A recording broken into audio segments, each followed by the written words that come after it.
What's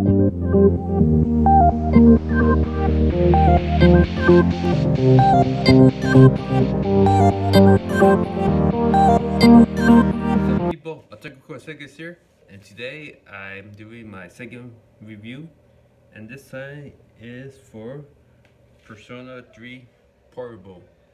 Well, it is a PSP game, but since the Vita actually allows you to download on the PlayStation Network store, I actually downloaded it through there, so I was able to experience and play this whole game on the Vita, so it was a lot of fun to play it like that, because I mean the controls are way nicer than the PSP version, so it was worth the price. The um the PSP is obviously another version from the other Persona 3 game, because obviously Persona 3 has some three different games, well, versions. The original PS2 game was called Persona 3, FES versus the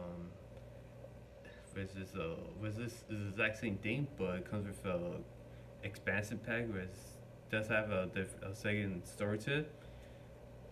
And Persona 3 Portable, which is like the console version, but play on the PSP.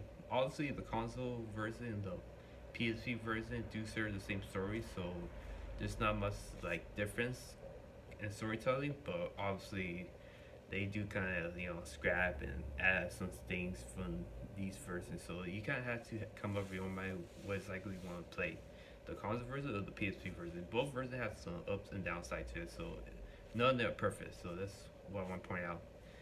Okay, Persona 3 on the PS2 or FES does have anime cutscene, which makes the game more cinematic and ready. So kind of like Persona 4, there's cutscenes in the game, but it kind of makes you more interact, and not just that, but it kind of makes you feel more through the story. So you get more of a proper experience through the to the console version. And now for the PSP version, they don't add that cutscene. Instead, this is making more like a light novel game, kind of like Steins Gate or the new Psychopaths game. But honestly, the best part of the portable is the gameplay element. The gameplay element allows you to control your party members and add more variety to the gameplay. Obviously, it's way better on the PSP because it's kind of like Persona 4 and Ray, but your Ray is up to you how you want to play it. I mean, my little brother did play the FEA version, because he did like, but kind of didn't like the combat system that much, so it was kind of a downside to it. But Ray playing on the portable was fun. I mean, I didn't like too much of the cinematic scene because it was as great as the console version, but I did like the game overall. Now for the main point, okay, the story you play as this what about to say? You play as a high schooler who goes from his old town to a different town, and this town or city is kind of a bizarre place, because every time it is midnight, the entire city becomes a dark, horrifying area, and this is called the dark hour. The dark hour is when everything changes, and that's where the enemies, which the most common of the game, Shadow comes out, and that's where you fight against these common enemies.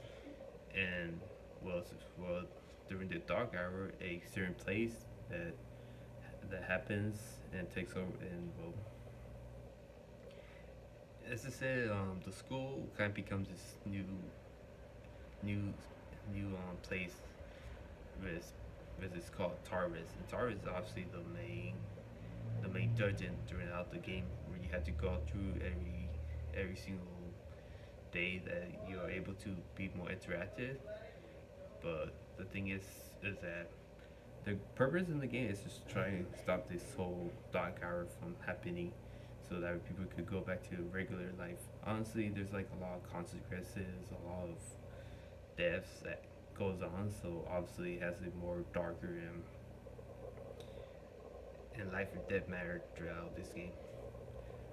the main cast in this game is also really good. I mean, there's many characters. There's Yukari, Junpei, Misuru, Akihiko, and then your narrator is Fuka. And then throughout the game, you do get a certain robot cyber girl named Angus who is really strong. Throughout the games, he becomes more of a human, so he kind of becomes more likable, right? I would say. And then you get Konamaru Ken, and then for even though I want to spoil it, but you get the guy named Shinji, who is obviously my favorite in the game. I thought it was really cool, so you get that character. The game is a lot more. I would say it is a lot darker, and I like the story way more in this game than Persona 4. So this game obviously feels more of a. You feel more like you're trying to protect something, trying to protect your friends, and everything that you're trying to represent. And yeah, the whole story kind of picks up everything together into this one grand finale that I'm pretty sure well, personally me, I truly like a lot because that was really epic and has a lot of unique moments throughout it. So that part truly delivers. What I like too much about it is that there's not too much thing going on compared to the Persona 4. I mean, the social link isn't as great or as remarkable as you would hope it is, but obviously it's still something at least. Social link is still something in this game, but I'm pretty sure, and I don't know what they're going to do a remake or something, but hopefully they improve that and include everything from 3, FES, and portable into one complete game and version. So obviously I hope they do that in the near future. Okay, well, as you said, I do like the story, the characters, and partial of the gameplay. Uh, the social link isn't as driven, and yeah, it does take quite some time for it to really pick up. But honestly, I do enjoy this game a lot too. I would say it's probably well, I would say it's probably one of my top 10 all-time favorite JRPG games around.